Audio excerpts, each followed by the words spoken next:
हमारे सांसद जियाउर रहमान जब संभल में ही नहीं थे और उसके बावजूद भी उन पर एफआईआर दर्ज करना, ऐसा उदाहरण कभी किसी को मिला होगा देखने को, सुनने को? एक पुलिस ऑफिसर ये कह रहा हो कि नेता बनना छोड़ दो, नेताओं का सहारा लेना छोड़ दो, किसके लिए भाषा थी वो? और मैं ये कहना चाहता हूँ, हालांकि सब जानकारी आपके पास है, दुखद है कि नईम जैसे नौजवान की जान चली गई, बिलाल की जान गई है, रोमान की जान गई है, कैफ, अयान, और इसमें से कुछ कम उम्र के भी हैं।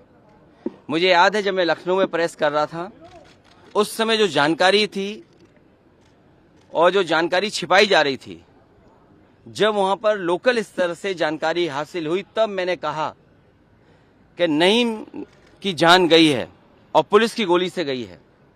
आप लोगों पे सब वीडियोस हैं, आप लोगों पे जगह जगह से वीडियोस मिले हैं, कवरेज है, पूरा का पूरा कराया गया ये दंगा है।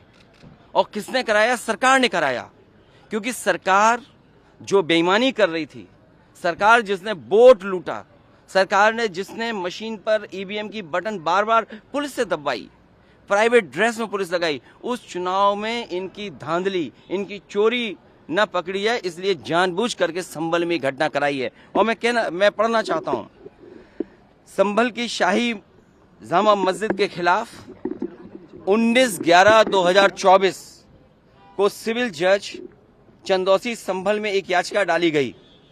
कोर्ट ने दूसरे पक्ष की सुने बगैर उसी दिन 19/11/2024 को सर्वे के आदेश दे दिए। ताज्जुब तो इस बात का है कि ऑर्डर मिलने के बाद ही संभल के जिलाधिकारी, संभल के पुलिस अधीक्षक आदेश को पढ़े बगैर 2 घंटे बाद ही सर्वे के लिए पुलिस बल के साथ शाही जामा मस्जिद पहुंच गए। जामा मस्जिद की कमेटी, जनप्रतिनिधि, उलेमा इकराम, सभी अधिवक्ताओं ने सहयोग दिया। जिस समय पहली बार सर्वे हुआ है और कोर्ट के आदेश के बाद पूरा का पूरा सहयोग, जो भी वहां जिम्मेदार लोग थे, जो भी जिम्मेदार वहां पर मौके पे थे, सबने सहयोग किया। जिलाधिकारी संभल और पुलिस अधीक्षक संभल ने 2.5 घंटे सर्वे के बाद कहा, अब सर्वे पूरा हो चुका है और अब रिपोर्ट कोर्ट को भेज दी जाएगी। दिनांक 22/11/2024 फ्राइडे को जुम्मे की नमाज के लिए लोग नमाज अदा करने के लिए जामा मस्जिद पहुंचे, लेकिन पुलिस प्रशासन ने बैरिकेडिंग लगा दी ताकि लोग नमाज न पढ़ सकें। उसके बाद भी लोगों ने संयम बरता, नमाज अदा की और किसी प्रकार का विरोध प्रदर्शन नहीं हुआ, किसी तरह की विरोध नहीं हुआ। 29 तारीख को कोर्ट की अगली तारीख तय थी। शाही जामा मस्जिद की कमेटी और मुस्लिम समाज के सभी लोग कोर्ट के केस की पैरवी के लिए तैयारी कर रहे थे, परंतु दिनांक 23 तारीख को रात पुलिस प्रशासन द्वारा कहा गया कि 24 तारीख को यानी अगले दिन सुबह को दोबारा सर्वे किया जाएगा। आखिरकार पहले एक बार सर्वे हो गया, ये आदेश पुलिस प्रशासन को किसने दिया कि दोबारा सर्वे आपका होगा, जब पहले सर्वे में सब लोगों ने सहयोग मदद की, पूरा सर्वे हुआ, किसी को आपत्ति नहीं थी सर्वे पर, लेकिन जानबूझ करके आगे शाही जामा मस्जिद की कमेटी और अधिवक्ता ने कहा कि एक सर्वे तो मुकम्मल हो चुका है, अब दूसरे सर्वे की क्या आवश्यकता है।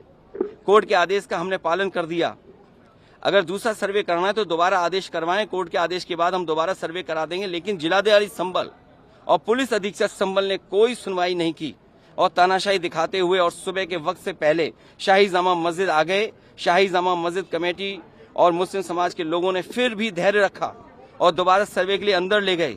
सर्वे के दौरान करीब 1.5 घंटा बाद जब जनता को सूचना मिली तो वो इकट्ठा होना शुरू हो गए। लोगों ने सर्वे का कारण जानना चाहा तो सर्कल ऑफिसर ने उनके साथ गाली गलौज की और लाठीचार्ज करवा दिया, बुरी तरह से जख्मी कर दिया। इसका विरोध करते हुए चंद लोगों ने पत्थर चलाए, जिसके बदले में पुलिस, सिपाही से लेकर अधिकारी तक ने अपने सरकारी और प्राइवेट हथियारों से गोलियां चलाई, जिसकी वीडियो रिकॉर्डिंग है, जिसके एवज में दर्जन लोग गोलियों से घायल हो गए। 5 मासूमों जो कि अपने घर से सामान लेने के लिए निकले थे, उनकी मृत्यु हो गई। संभल का माहौल बिगाड़ने में याचिका दायर करने वाले लोगों के साथ पुलिस और प्रशासन के लोग जिम्मेदार हैं। इनको निलंबित किया जाना चाहिए और हत्या का मुकदमा चलाया जाना चाहिए, जिससे कि लोगों को इंसाफ मिल सके और आने वाले समय में कोई इस प्रकार की संविधान के खिलाफ गैर कानूनी घटना को अंजाम न दे जा सके। और बीजेपी के लोग ये कह रहे हैं कि संभल को बांग्लादेश बनाना चाह रहे हैं। देखिए, अगर आप बीजेपी की बात मानोगे तो गड्ढे में गिरोगे, जाके बीजेपी की बात मानोगे तो खाई में गिरोगे। बीजेपी वालों से पूछिए, क्या चुनाव कराया था आपने उत्तर प्रदेश में?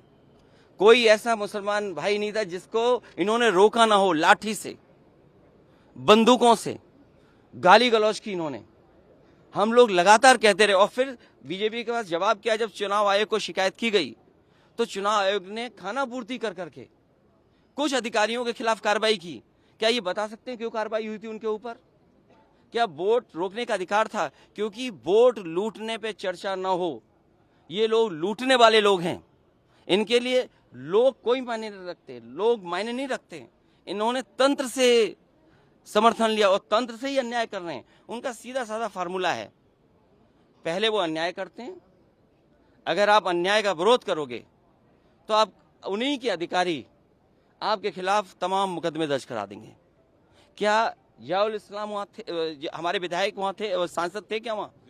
जियाउर रहमान, कोई बता दे। वो बेंगलोर में थे, वो अपने कार्यक्रमों में थे, संभल में नहीं थे। और ये तो उत्तर प्रदेश के बारे में आपको नहीं पता। आप में से सब उत्तर प्रदेश के लोग हैं। अगर प्रेस के लोग भी सच दिखा दें तो उन पे भी कार्रवाई हो जाती है। और मैंने अपनी प्रेस कॉन्फ्रेंस में कहा था कि बीजेपी के नेता ने कपड़े उतार करके प्रेस को मारा था, पूरे कपड़े उतार दिए थे। क्या कार्रवाई हुई बताइए आप? क्या प्रेस के लोग सुरक्षित हैं यूपी में? और अपना चुनाव जो लूटा है उसको छिपाने के लिए इन्होंने, सरकार ने जानबूझ करके किया है। कुछ लोग तो ये कहते हैं कि साबरमती फिल्म देख करके उन्हें लगा कि उन्हें भी बड़ा नेता बनना है, इसलिए ये सब कुछ कराया गया है। सदन में इसको उठाएंगे? मैं, हमारे सभी सांसद और तमाम विपक्ष के लोग इस सवाल को उठाना चाहते थे, लेकिन सदन में नहीं उठने का मौका दिया। कल भी नहीं मिलेगा मौका, जब मिलेगा तब ये सवाल उठाया जाएगा। और हमारा डेलीगेशन भी जाएगा, वहाँ के लोगों के दुख दर्द परेशानी, और फिर सरकार के हाथ में सब कुछ है। अज्ञात में नाम डाल दिए। मैं आपको याद दिलाना चाहता हूँ, कानपुर में जब दंगा हुआ था, अज्ञात में नाम लिख करके बड़े पैमाने पर पुलिस ने अन्याय किया था। पुलिस ने लूटा था पैसा और पुलिस अधिकारी को उन्हें हटाना पड़ा था, और यही आरोप था उन पर कि उन्होंने पैसा ज्यादा लूट लिया। अब बोल दिया, इसके बाद क्या बोलेंगे? लोगों ने वोट नहीं डाला, तंत्र से ही उन्होंने वोट डाल दिया और तंत्र से ही रिकॉर्ड बना करके जीत हासिल कर ली। आज आप लोग इस मामले को लेकर आदित्यनाथ जी की तरफ इशारा है आपका? साबरमती सरकार करा रही है। और आपको बहराइच का नहीं पता, उन्हीं के विधायक ने बीजेपी के अपने कैडर के ऊपर एफआईआर लगाई, और एफआईआर में देखिए धाराएं क्या लगी हैं। जब बीजेपी का विधायक कह रहा है, बीजेपी के कार्यकर्ता नेताओं पे आरोप लगा रहा, और बाकायदा पीस कमेटियां बनती हैं, बाकायदा चीजें बातचीत से हल होती हैं। क्या जिलाधिकारी कप्तान ने कोई बातचीत की?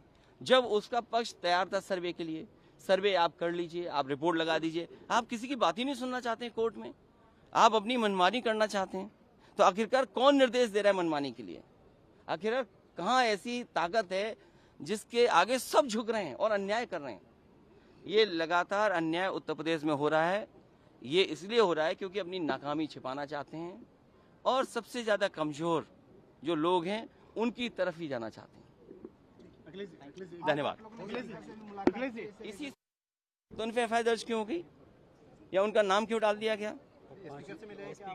मैं इसी संबंध में मिला हूँ। और अज्ञात में हजारों नाम डाल दिए, इसलिए डालें कि दबाव बना लें।